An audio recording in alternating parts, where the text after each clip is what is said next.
So, hello and welcome back to another episode of Off the Line.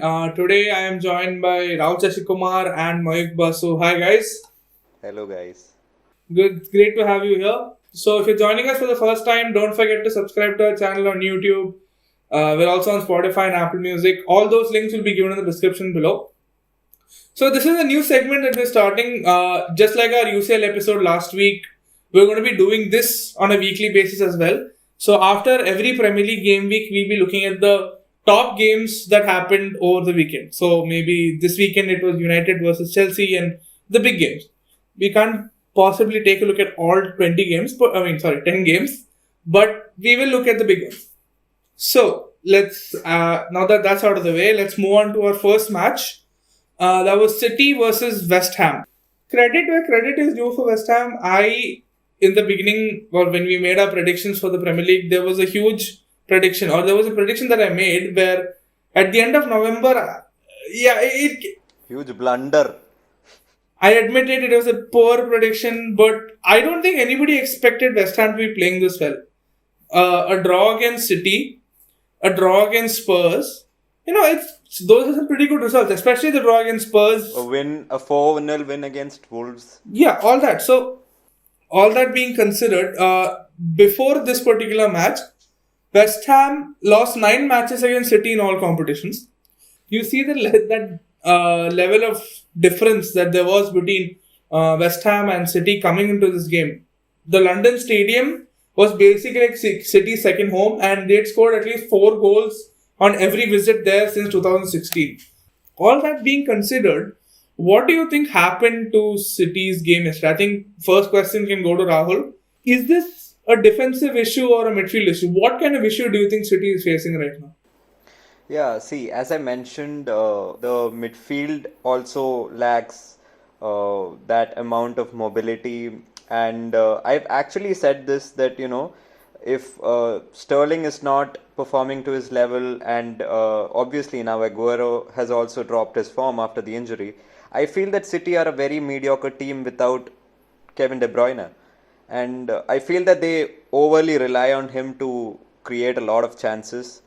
And with the absence of Fernandinho as well, he's not a regular starter now.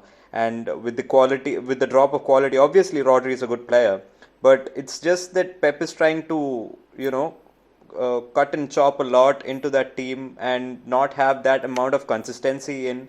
So it's always a big, drawback if you are not confident and if you don't have a set plan of what you're going to do at the back. So I think it's a combination of all these errors, and Pep. It's actually really surprising that someone of the level of Pep is making all these calls. So yeah, maybe like whenever you used to see City play of the early like 2 years back or 3 years back when they were at their peak, you would obviously even if they concede a goal, you know that they're gonna hit 5 or 6s out. So, but now when you watch them, you don't have that sense of belief anymore, because I just feel that there's been a big drop in quality, and I guess Pep needs to address that. Right. Another big decision that Pep made. This question can go to Mayuk. Another big decision that Pep made was playing Aguero 3 games in a row when he might not be fully fit. Do you think the decision backfired, and not in just the striker position? Because Gabby Jesus is still injured, if I'm not mistaken, and they don't have any backup options for striker. So how do you think that effect to play Aguero 3 times in a week affected City's game? Yeah, I think it definitely affected it in a bad way because Aguero. I mean, there's no doubt that he's a proven goal scorer and a really good one at that. But he's 32 years old now, and age does catch up with you. And like you said, it's clear to see that with his fitness issues over the past like 18 months or so, and his age, playing him 3 games in a row, especially games against West Ham, where it's gonna be a lot of work, is definitely not a good idea. And I was actually thinking that do they have another attacker apart from Jesus and Aguero? And they really don't. So what they do sometimes is they play Sterling up front as a striker of sorts. But if they do that, then they don't have anyone to take his place because they sold Sane. So yeah, I mean, I think suddenly they are facing a crisis in depth, and I think their attack is still fine, but the defense, they bought in Ruben Diaz, who seems to do fine. He's finding his feet, but the other center half, Eric Garcia, I really think he's out of his depth in a City team. I don't think he is like a top two or top four Premier League level defender. So, and I think there is no chemistry right now at that back line, uh, like there was once. That there once was, sorry, with Company, and even with um, who's the French defender, Laporte. Yes, him. So yeah. So I think their defense is probably their weakest link at the moment, and their midfield, like De Bruyne, obviously, like him not being in the team is a huge detriment for them. But they still have some really talented players there, like Silva and Gundogan and Rodri. But again, the midfield isn't clicking as well, and it was painfully clear in the game against Leicester. Like, the defense was bad, but even the midfield was not in control at all. So I think I think the problem starts in defense and is kind of having sort of a domino effect in midfield and now in attack. So like Pep definitely has to figure that out, and a coach of his caliber, I mean, you think that he can and he will soon. If not, then things are going to be hard. And there are already some light talk and rumors coming that he might be sacked, which would be outrageous, because if he does get sacked, I don't think he will, but if he does, whoever City replace him with is going to be a downgrade. There's no doubt about that. So he has to figure it out. Right. I mean, for all of City's problems, we can't deny the fact that West Ham did play well that game. So, Rahul, I mean, let's consider West Ham's previous performances as well. Do you think that David Moyes getting COVID is the best thing that happened to them all season? Yeah, I Okay, mean, I'll phrase that question a little better. I mean, I don't know what he's done, but David Moyes has actually managed to turn this team around ever since. I think the first two games started with defeats, but after that, it's been smooth sailing for West Ham. So, how do you think their prospects will be this season?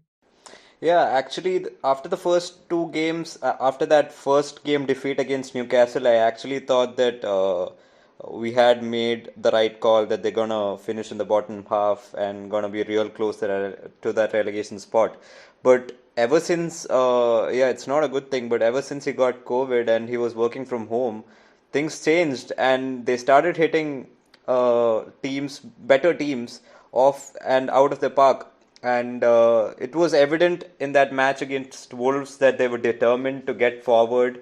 And even in that Spurs game, you could see the amount of emotion and passion that David Moyes had. He actually went into the pitch to celebrate, and he had to actually take a moment to get back.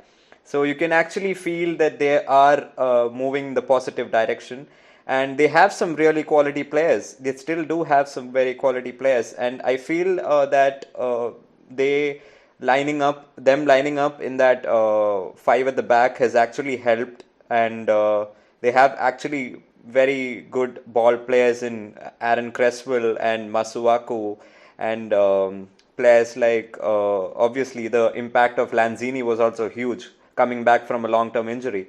So I feel that it's all, and when you're having a fixture list as that as and as easy as it can be to predict that it was going to be very hard for them, it's actually a good run for them, because it's always good to get these fixtures off as soon as possible so that you can focus on the easier ones.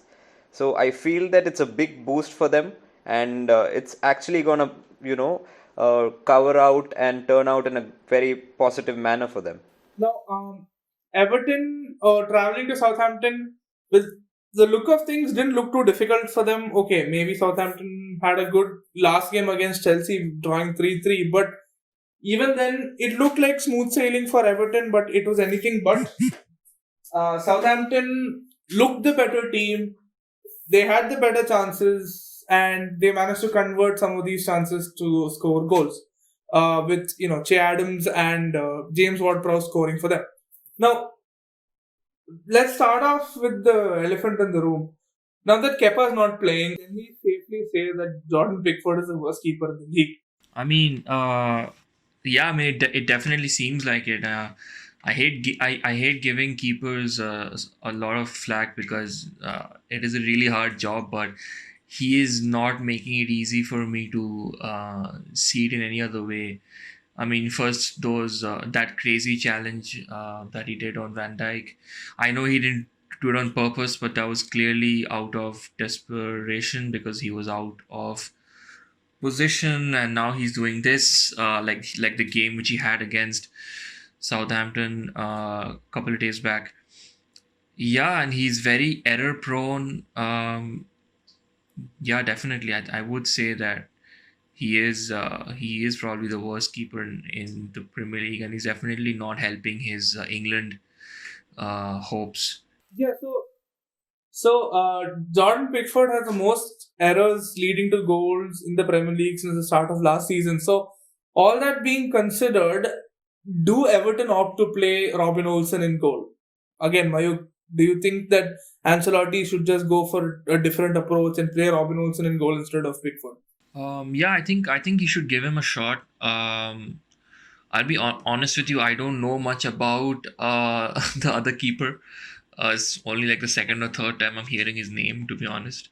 So, Robin Olsen is Sweden's number one, right? He's, I think, Sweden's keeper. He came from Roma. yeah, oh yeah, I think I know who it is. Okay. and he definitely doesn't have dinosaur arms. But my point still remains that maybe it's time for Ancelotti to try something new in goal. But my question is to Rahul: how good is Danny Ings? I'm sorry, Mike. Do you have a point? I didn't. Quite hear you. No. I mean, I was just gonna say that he can definitely try, but the thing is, Everton's next games are against one of them is against United, I think, and I don't know if he will want to experiment with their second choice keeper. So I have a feeling that he is still going to stick with Pickford. So that's all I have to say. Right. Point noted. I think it's safe to say that since the beginning of so midway through last season, maybe after that whole 9-0 debacle at home against Leicester, Southampton have bounced back pretty well considering the form Danny Ings has been in. I mean, how good has he been? And that England call up he got, it's all been really good. It's been smooth sailing for him, and he's not that old as well. So, Rahul, what do you think of Southampton's season's hopes this week or this season? Exactly, the coming into form of Danny Ings has actually helped him. His resilience and brilliance has actually, reflected on their performance. And when you have a striker of his caliber, you just need to get the ball to him. And he's a perfect poacher. You can see with the amount of goals he's getting, the type of goals he's getting. He's chasing the second balls. He's going after it when the other person's shooting. So I think that them lining up with a two striker is actually very smart because whenever Che Adams is shooting, you can actually see Danny Ings chasing the ball and trying to put it back if there is a second ball. So it's actually very clever of them to line up in that manner. And obviously, he's very fit and he's very fast and he's good with the press as well. So I think it's a bonus for having bonus of having such a great striker in a club like Southampton. I really feel that it has pushed his roof and that it's not far away from getting another offer from a better club. I really feel that he should be playing for a better club right now. Everton have had some sort of a reality check now that they've had the first loss of their campaign. Now, one thing that we've kind of learned from Everton's this particular loss at least was Everton's second squad are not that great. They don't have a backup squad to fall back if any of their players are injured. So, how do you think that's going to affect their title hopes, if any, this season? Yeah, I mean, I'm just gonna say I don't think they are a title-winning side by any means. I know their amazing start to the season got a lot of their fans and some neutrals as well, saying that yeah, we're gonna win the league with this team, but like, come on. uh, First of all, their attack is good, their midfield is solid, but again, their defense, it's a good defense, but they really lack depth in defense because who do they bring on once they miss like Keane or Mina And or they're without Digne and Coleman for the next match. exactly. I mean, their fullbacks provide a lot of, especially Dino more than Coleman, provides a lot of attacking like options. So, like you said, I never thought that they would challenge for the title, but the way they started, top four was looking sort of hopeful. But yeah, like just if one player gets injured, if a James gets injured or Calvert Lewin gets injured, then their attacking threat is pretty much cut down by half or even more than that. So that'll definitely affect. So I think they'll have to be careful that in that area, and it'll be interesting to see how they cope without their two fullbacks now that they are suspended. I think for the next 1 or 2 games. So yeah, we'll see. Like this will be actually, I think this will be the true test for Everton and their coach. Moving on to the next match. The next match that we have on our list is Arsenal against Leicester. Again, it was a rough night for Mikel Arteta's men. I think this was their first loss at the Emirates in the year 2020. Leicester played the low block. Leicester made it difficult for Arsenal to break through and make chances. And the disallowed goal will be contended on for the next few weeks at least. So, but from that match, do you think that my question is to Rahul? Do you think that Lacazette is good enough to lead their Arsenal line now? Um, See, if you put it that way, I feel that he is miles better than Nketiah. And the problem is that Aubameyang is having a tough spell right now. It's the first time that he's gone without scoring for 5 matches. So you can actually tell. And whenever it's that same parallel story like Man City, whenever De Bruyne is not there and it's not performing, it's a big loss. And even last year, when Arsenal were not playing that great, Aubameyang used to score like on a regular interval, which used to keep them in games that they were looking out of control of. So I feel that Aubameyang coming into form is actually good for Lacazette. And we saw that actually in the opening few games because Aubameyang was having his assists towards Lacazette and he was finding the net. So I feel that he's still miles better than Nketiah, who's still young, whom I fully believe is capable of getting there.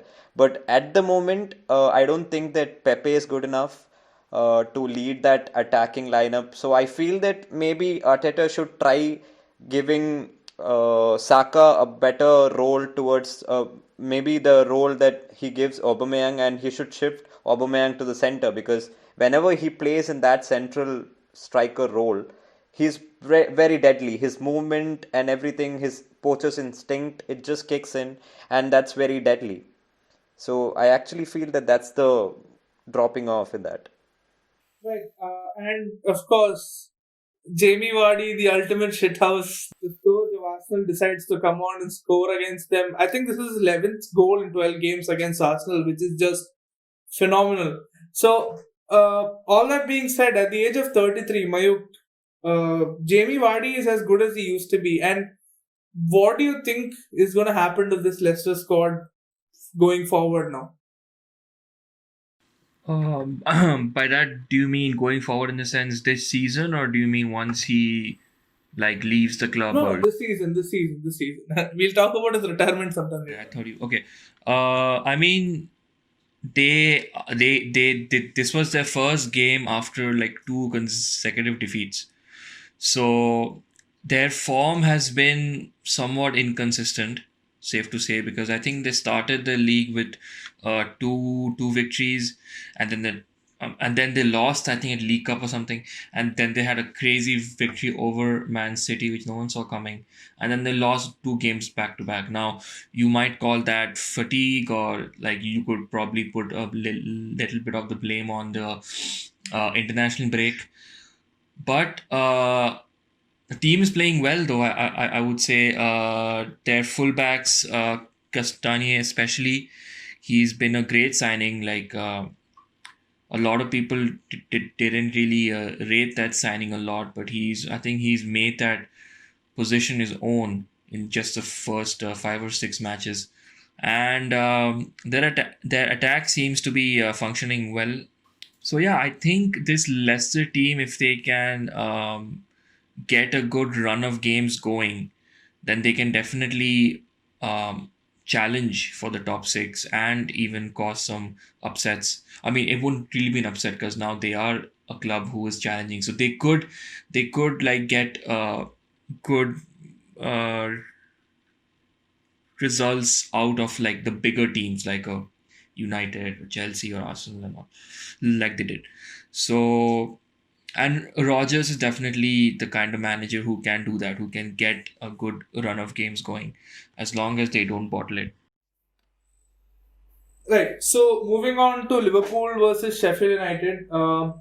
Sheffield United have not had the best of starts to this Premier League season. It's been a pretty terrible start for Chris Wilder and his men. But we saw the Sheffield United of last season, at least glimpses of them in this game, with a little more intensity and a little more discipline in defense. So let's start off on that with Sanderberg scoring the penalty for for Sheffield United. So Rahul, how much do you think Sheffield is kind of coming into the Premier League, and how good do you think Sanderberg is to that team? Because he was a pretty priced addition last. Yeah, I mean, actually, yeah, it was. It was. He was a very, talented Norwegian, and he was really a talking. It was really a talking point when he was joining Sheffield, because a lot of the other clubs were also eyeing him. But yeah, again, it was shocking to see Sheffield United start in this manner. Obviously, after the kind of start to the campaign they had in the Premier League last year, having lost five of their games, it was actually good to see them bounce back. I mean, they had a pretty decent first half, and even they played very well in the second half also. And to be honest, that penalty I think was pretty harsh, because I think he got a lot of the ball, but I don't know, war being war, it just gave a penalty.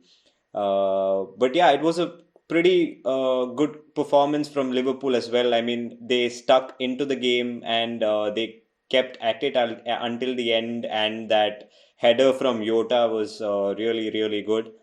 And again, it was Salah and Mane who actually turned the game on its head, because obviously they're missing Virgil van Dijk, and that is a big miss when you're playing, especially in the Premier League with the intensity. You actually require his presence at the back, obviously when they're playing that high press.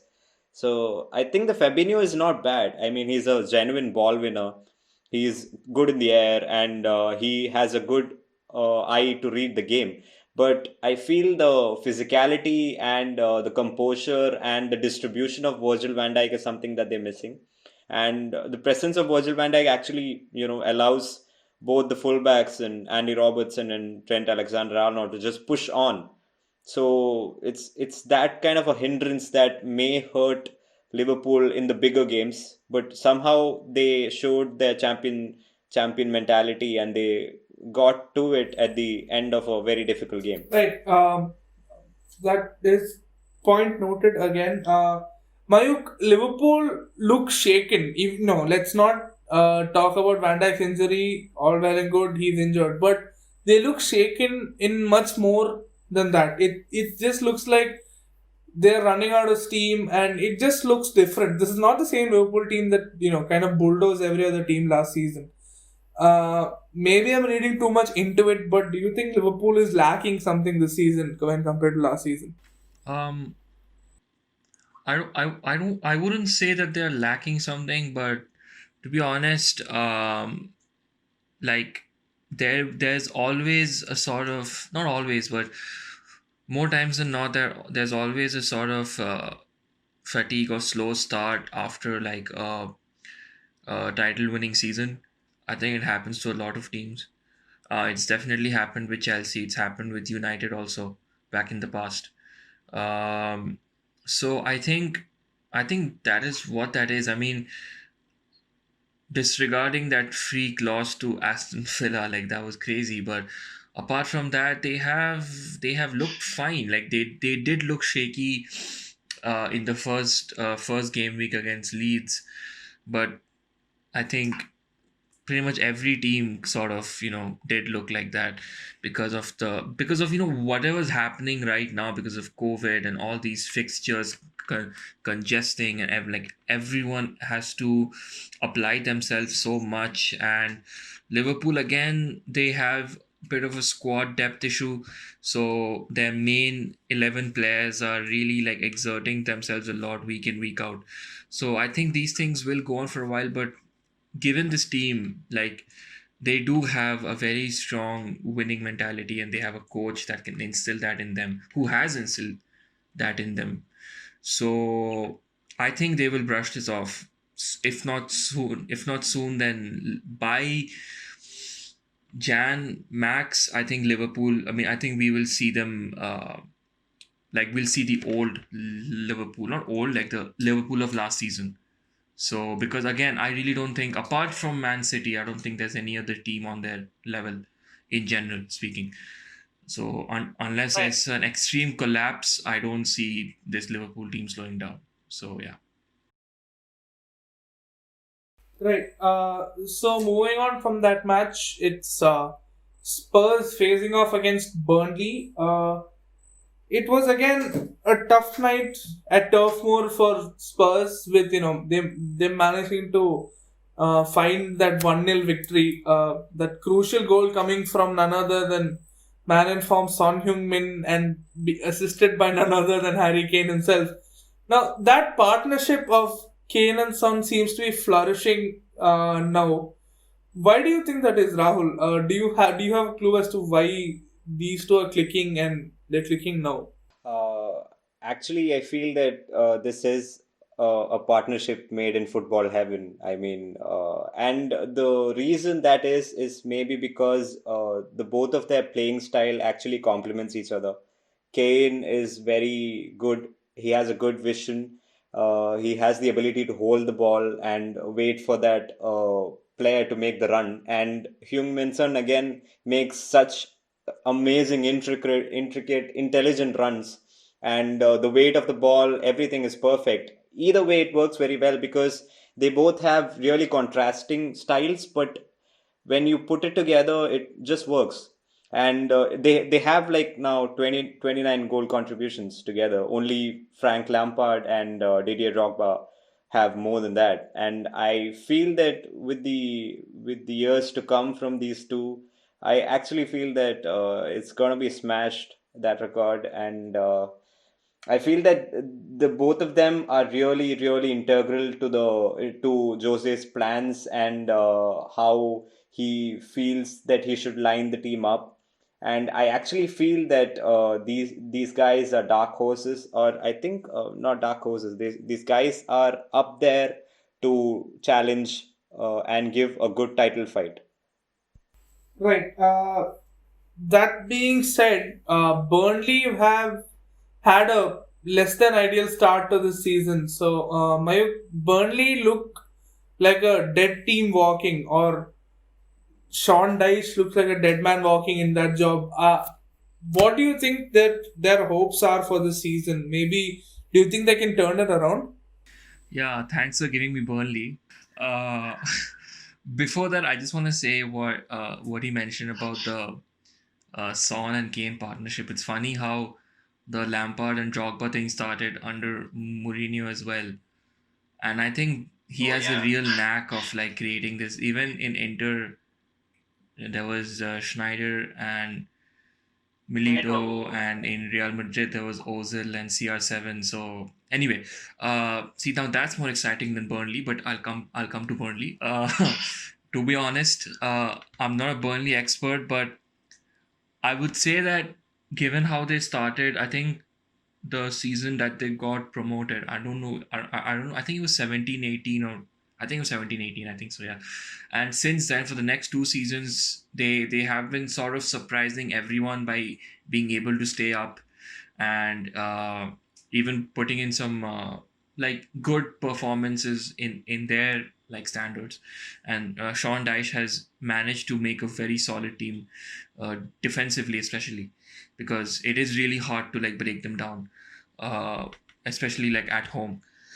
But yeah, this season has been like you said, really hard. They have lost, I don't know, like how many games in a row now, 4 or 5, I think. I think the Premier League is finally catching up to him. Maybe.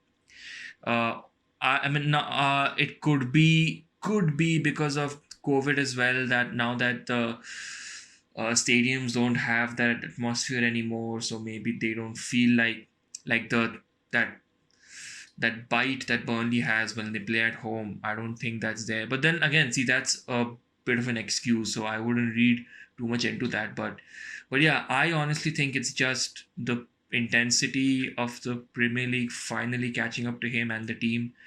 And I really don't think they made any good signings this season.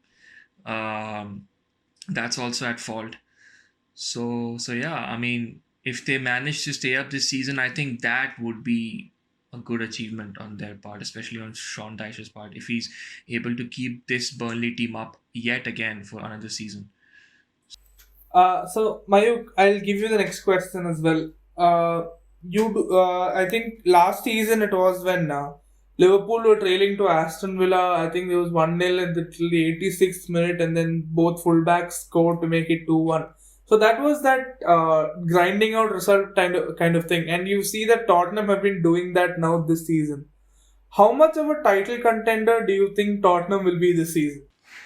Uh, Again, I mean, they are somewhat on par with Everton in the sense that uh, they Because they surely, like this season must be the most open one that we've seen in the past few years. At least there is no clear leader in the first few 6 game weeks as well. I think this is the first game week since 1957 where all teams have lost a game before the 6th game week.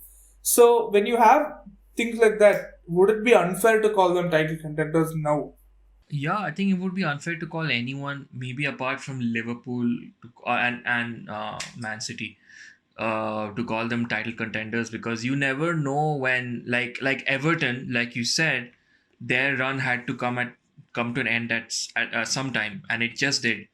So it can happen to any team. So Tottenham especially have been scoring a lot of goals, uh, which is good to watch if you're a Tottenham fan.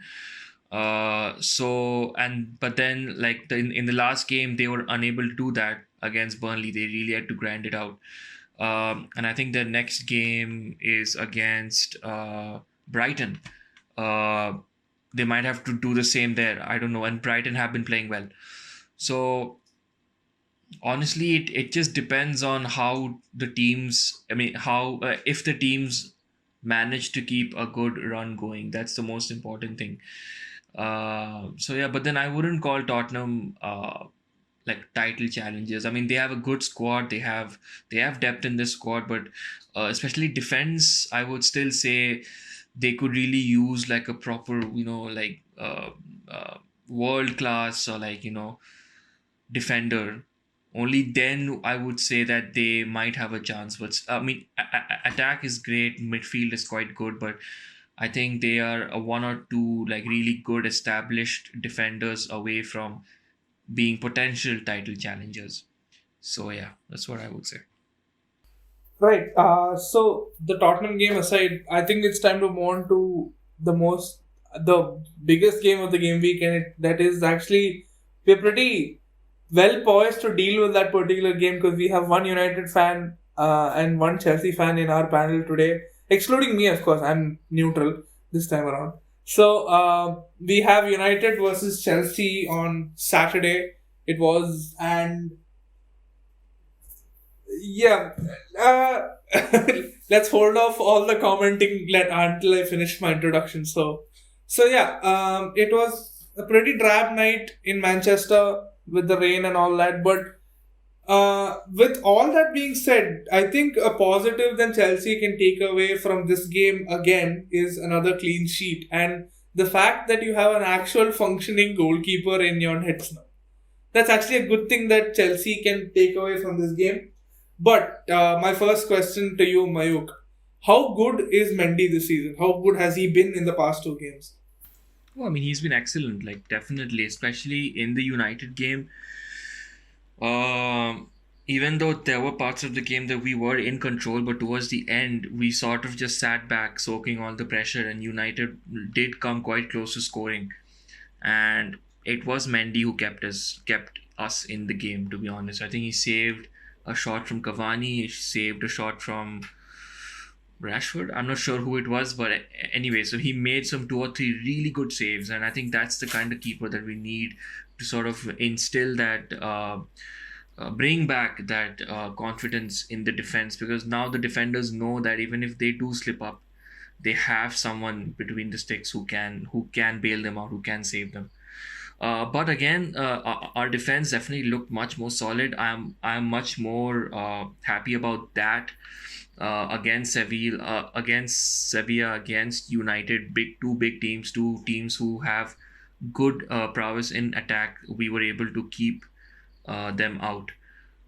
Because I was honestly worried about this game, because after seeing United play against PSG, where they played really well, I was scared that we might lose this game, that too in a bad way. But our defense really stepped up. Silva, honestly, apart from that one mistake in West Brom, he looks like his usual self, and he's really, I think, solidifying that defense with his experience, with his reading of the game. So yeah, and I think he's making everyone around him step up their game. So I think Chelsea has been defensively good over the past couple of games.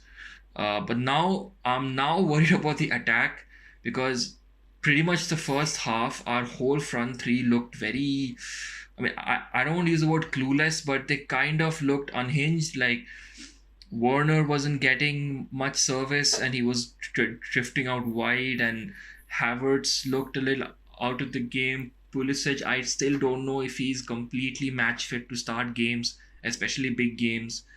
Um, so yeah, suddenly I am having some little anxiety about our attack, but I think we'll get back there soon, because we have a lot of talent in our squad, like in Right. terms of attacking. So yeah, so I'm just gonna say that all in all, it was a drab game. I think both teams, I think they were a little too careful. At least Chelsea, I thought, were a bit too careful, more than United.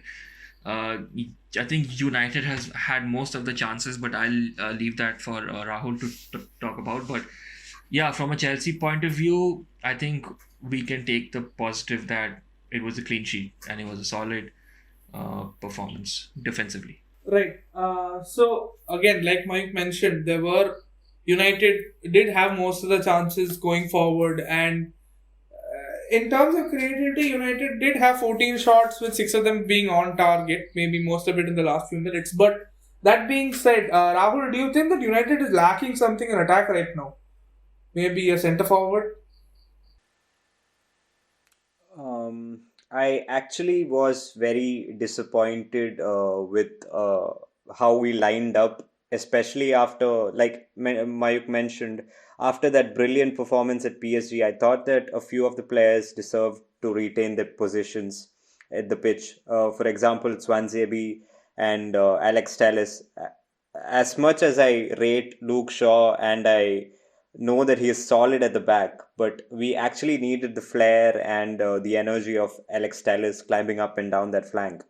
So I feel that we were actually very careful not to concede, and we set up in a way so that we were pretty solid at the back, and we made sure that we had that aspect of the game covered. We should have actually gone for the kill, which we didn't. And Bruno again, he was good, but he didn't have the best of his games.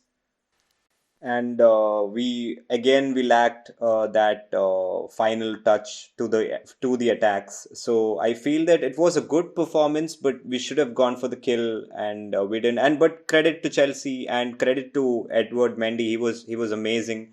And with the amount of attacking potential and flair that they've got, it's just very basic from Lampard to think that he needs to sort out the defense first, and then I'm pretty sure that later into the league, his attack is it's gonna start firing again. So I feel it's a big up for Frank Lampard as well. So yeah.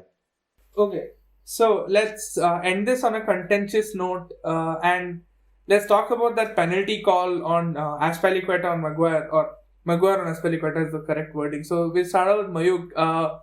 Do you think that should have been given as a penalty? I mean, yeah, go ahead. Yeah, like there is no doubt. I mean, I Why are you even asking that? 100% there was a penalty. exactly even like the United fan is saying, and I mean, yeah, I mean, like he literally held him. He held his shirt and by his shoulder and brought him down. I mean, I know we're going a bit off tangent here, but in the El Clasico, which happened day before, they got a penalty just because a little shirt got pulled. I'm not complaining. I'm very happy that they got the penalty, but I'm just saying, like, and this was, I think, 5 times more. So they didn't even go to VAR. No, they did. No, they did. They went to VAR, they checked it, and VAR decided it was not a penalty. It was not a clear and obvious error. That was the. I feel the referee was pretty drunk to That's feel that actually was it's not actually been an a clear very and obvious. quiet week because these referees have been No, drunk. you can't have your arm around the player, and that's a penalty every day of the week. That should have been a penalty on Saturday as well. But I don't know what the referees were smoking, but whatever it is, I want some. So on that note, I think it's time to end this particular episode. We hope you enjoyed it, and if you didn't, that's all the same to us. If you did like the episode, go ahead and subscribe to us. Also, make sure to leave us a comment letting us know what to talk about more. Also, don't forget to follow us on Instagram and Twitter. The links will be given in the description below. So, thank you and cheers.